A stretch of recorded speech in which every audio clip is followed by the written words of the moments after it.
اعوذ باللہ من الشیطان الرجیم بسم اللہ الرحمن الرحیم وبہ نستعین وہو خیر الناصر ومعین۔ جیسا کہ اذان و اقامت کے سلسلے میں مسائل بیان کیے جا رہے ہیں، آج بھی اسی کے سلسلے میں مسائل بیان کیے جائیں گے۔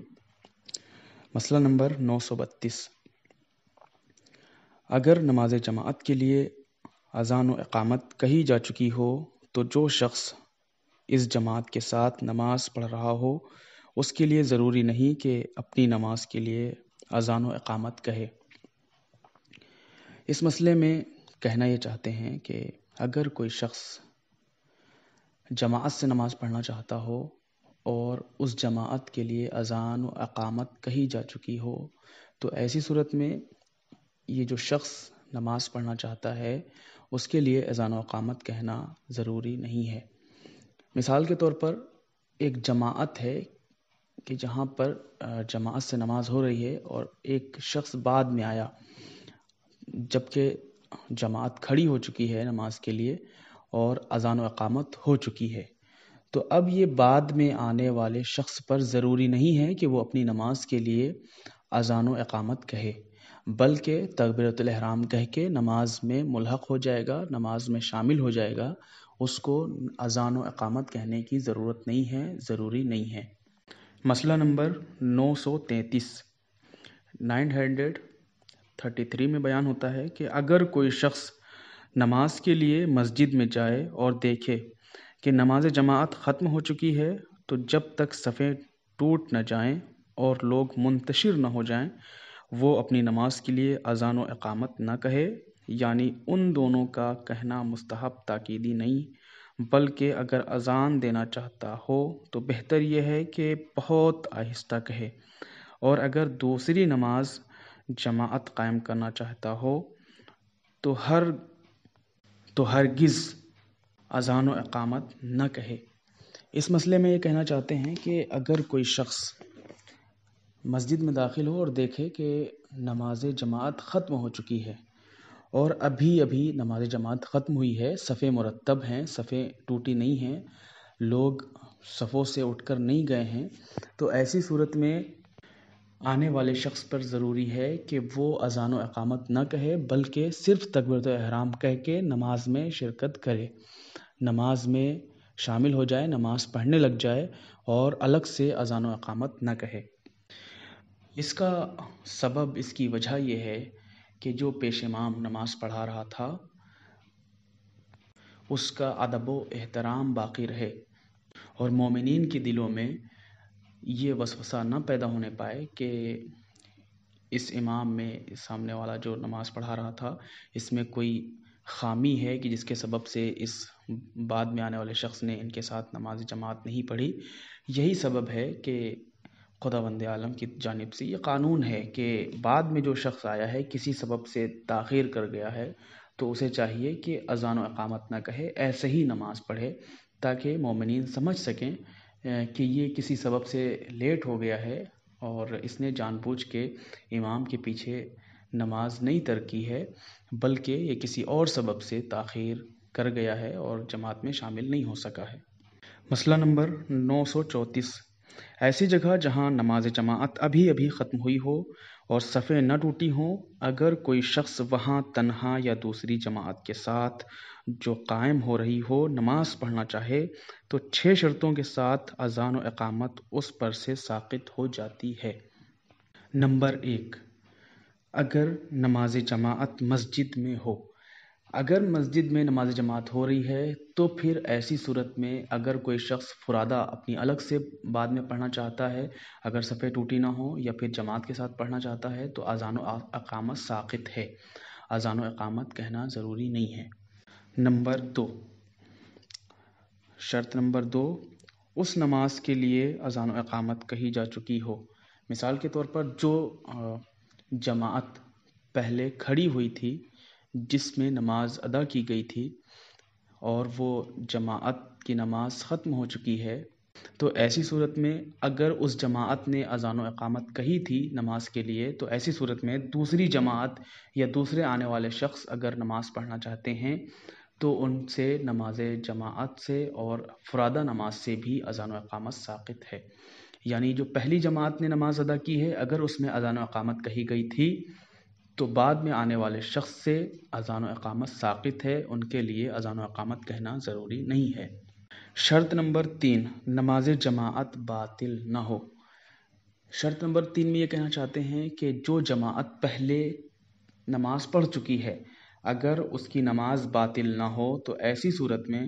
دوسری جماعت جو نماز پڑھنا چاہتی ہے یا بعد میں آنے والے شخص جو نماز پڑھنا چاہتے ہیں، ان سے اذان و اقامت ساقط ہے۔ مثال کے طور پر یہاں پہ اس طریقے سے سمجھا جا سکتا ہے کہ جو پہلی جماعت ہوئی ہے، اگر وہ صبح کی نماز پڑھ رہے تھے، صبح کی نماز 2 رکعت ہوتی ہے، اگر انہوں نے 4 رکعت یا 5 رکعت یا 3 رکعت بھولے سے پڑھ لی ہو تو ایسی صورت میں شکیات نماز عائد ہوتی ہیں، لیکن صبح کی نماز میں اور مغرب کی نماز میں شکیات نماز شامل نہیں ہیں۔ لہٰذا ایسی صورت میں جو صبح کی نماز 2 یا 3 رکعت پڑھ لی گئی ہے تو اب یہ نماز جماعت جو پہلی والی ہے یہ باطل ہو گئی۔ اگر یہ پہلے والی نماز جماعت باطل ہو گئی ہے تو دوسری والی جو جماعت کھڑی ہو رہی ہے یا بعد میں آنے والے لوگ جو نماز پڑھ رہے ہیں، ان سے اذان و اقامت ساقط نہیں ہوگی۔ ان کو چاہیے، مستحب مؤکد ہے ان کے لیے، تاکیدی ہے کہ وہ لوگ آئیں تو اذان و اقامت کہیں، اس کے بعد نماز کو ادا کریں۔ لیکن شرط بیان کی گئی ہے، اگر جو پہلے والی جماعت نے نماز پڑھی ہے، اگر ان کی جماعت کی نماز باطل نہ ہو تو ایسی صورت میں دوسری والی جو جماعت یا دوسرے آنے والے لوگ جو نماز پڑھیں گے تو ان سے اذان و اقامت ساقط ہے، ان کے لیے ضروری نہیں ہے کہ وہ اذان و اقامت کہے۔ شرط نمبر 4، اس شخص کے لیے نماز اور نماز جماعت ایک ہی جگہ پر ہو۔ مثال کے طور پر جہاں پر پہلی جماعت نے نماز پڑھی ہے، اگر اسی جگہ پر دوسری جماعت نماز پڑھنا چاہتی ہو یا دوسرے آنے والے شخص نماز پڑھنا چاہتے ہوں تو ایسی صورت میں اذان و اقامت ساقط ہو جائے گی۔ لیکن اگر دوسری جگہ پہ، یعنی مسجد بہت بڑی ہے اور 2 طبقے کی ہے، یعنی دوسرا فلور بھی ہے مسجد میں، اب آنے والے شخص اگر دوسرے فلور پہ جا کے نماز پڑھنا چاہتے ہیں، پہلے فلور پہ نماز جماعت ہوئی تھی پہلی والی، اور دوسرے فلور پہ جا کر کے مومنین نماز ادا کرنا چاہتے ہیں، تو دوسرے فلور پہ جو شخص نماز ادا کرنا چاہتا ہے بعد میں جا کر، اس کے لیے مستحب ہے کہ وہ اذان و اقامت کہے۔ لیکن جو نیچے ہی پڑھنا چاہتے ہیں اسی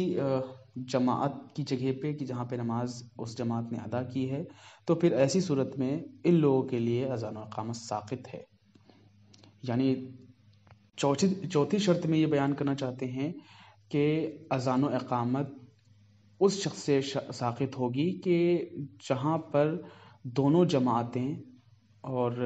یا پھر پہلی جماعت اور بعد میں آنے والے شخص ایک ہی جگہ پہ نماز ادا کرنا چاہتے ہوں، تو پھر ایسی صورت میں اس جگہ پر نماز کے لیے اذان و اقامت ساقط ہو جائے گی، بعد میں آنے والے شخص کے لیے، بعد میں نماز پڑھنے والے شخص کے لیے۔ شرط نمبر 5، نماز جماعت ادا ہو۔ نماز جماعت ادا ہو سے مراد یہ ہے، مطلب یہ ہے کہ جو نماز جماعت پڑھی گئی ہے وہ جماعت والے نماز اپنی ادا کی نماز پڑھ رہے ہوں، یعنی ظہر کا وقت ہو تو نماز ظہر پڑھ رہے ہوں،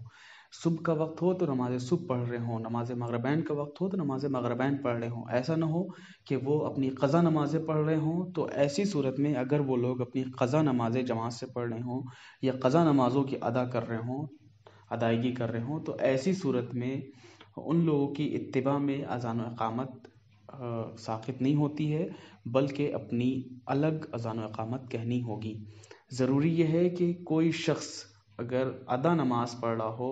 اپنے ظہر کے وقت ظہر کی پڑھ رہا ہو، وہ جماعت کہ جو اپنی ظہر کے وقت ظہر کی نماز ادا کی صورت میں پڑھ رہے ہوں، تو ایسی صورت میں اذان و اقامت ساقط ہوتی ہے۔ لیکن اگر وہ قضا کی جماعت ہے، قضا کی نماز پڑھی جا رہی ہے، تو ایسی صورت میں اذان و اقامت ساقط نہیں ہوگی۔ ایک بار پھر میں اس کو دہرا دوں کہ اذان و اقامت اس جگہ سے، اس جماعت سے ساقط ہوگی کہ اگر پہلے والی جماعت نے اپنی نمازیں ادا کی نیت سے پڑھی ہوں، قضا کی نیت سے نہ پڑھی ہوں۔ اگر قضا نمازیں پڑھی ہیں تو ایسی صورت میں بعد میں آنے والے شخص کے لیے اذان و اقامت ساقط نہیں ہے۔ ان لوگوں کے لیے مستحب مؤکد ہے، مستحب تاکیدی ہے کہ اپنی اذان و اقامت کہیں، اس کے بعد نماز ادا کریں۔ شرط نمبر 6، اس شخص کی نماز اور نماز جماعت کا وقت مشترک ہو۔ مثال کے طور پر یہاں پہ یہ کہنا چاہتے ہیں کہ نماز ظہر کا وقت ہوا ہو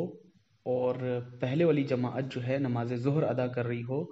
اور دوسری والی جماعت جو آئی ہے وہ بھی اگر نماز ظہر پڑھنا چاہتی ہے تو ایسی صورت میں اذان و اقامت ساقط ہو جائے گی۔ لیکن اگر پہلے والی جماعت نماز عصر پڑھ رہی ہو اور دوسری والی جماعت نماز ظہر پڑھنا چاہتی ہے تو ایسی صورت میں اذان و اقامت ساقط نہیں ہے۔ بہتر ہے، مستحب ہے کہ اذان و اقامت کہی جائے، دوسری والی جماعت اذان و اقامت کہہ کے تب نماز کو ادا کرے، کیونکہ یہاں پہ شرط یہ ہے کہ پہلے والی جماعت اور دوسرے والی جماعت کی نماز مشترک ہو، یا پھر دونوں جماعتوں کی نماز کا وقت مشترک ہو۔ مثال کے طور پر ایک جماعت ہے کہ جو 1 بجے نماز پڑھ رہی ہے اور دوسری جماعت آئی وہ بھی 1 بجے نماز پڑھنا چاہتی ہے، تو ایسی صورت میں پہلے والی اگر جماعت اذان و اقامت کہہ چکی ہے تو دوسرے والی جماعت سے اذان و اقامت ساقط ہو جائے گی، یا دوسرے آنے والے شخص سے نماز کے لیے اذان و اقامت ساقط ہو جائے گی۔ لیکن اگر پہلے والی جماعت 1 بجے آ کر نماز پڑھ رہی ہے اور دوسری والی جماعت آ کر 2 یا 3 بجے نماز پڑھ رہی ہے تو ایسی صورت میں دوسری جماعت جو بعد میں آئی ہے 2 یا 3 بجے، اس سے اذان و اقامت ساقط نہیں ہوگی۔ اس کے لیے بہتر ہے کہ وہ جب نماز پڑھنے کے لیے آئے تو اپنی اذان و اقامت کہے، اس کے بعد نماز کو ادا کرے۔ یعنی چھٹی شرط یہ ہے کہ دونوں کا وقت یا دونوں نمازیں اگر مشترک ہیں دونوں جماعتوں کے لیے، یا پھر پہلی جماعت اور دوسرے بعد میں آنے والے شخص کے لیے نماز ایک ہو، یعنی ظہر کی پڑھنا چاہتے ہوں، جماعت بھی ظہر کی نماز پڑھ رہی ہو، بعد میں آنے والے شخص بھی ظہر کی نماز پڑھ رہے ہوں، یا پھر وہ بھی 1 بجے پڑھ رہے ہوں اور یہ بھی 1 بجے پڑھ رہے ہوں، تو ایسی صورت میں بعد میں آنے والے شخص کے لیے نماز کے لیے اذان و اقامت ساقط ہوگی۔ لیکن اگر وقت معین نہ ہو، دونوں کا وقت ایک نہ ہو، یا پھر دونوں کی نمازیں ایک نہ ہوں، تو ایسی صورت میں بعد میں آنے والے شخص کے لیے بہتر ہے کہ وہ اپنی اذان و اقامت کہیں، اس کے بعد نماز کو ادا کرے۔ وآخر دعوانا ان الحمد للہ رب العالمین۔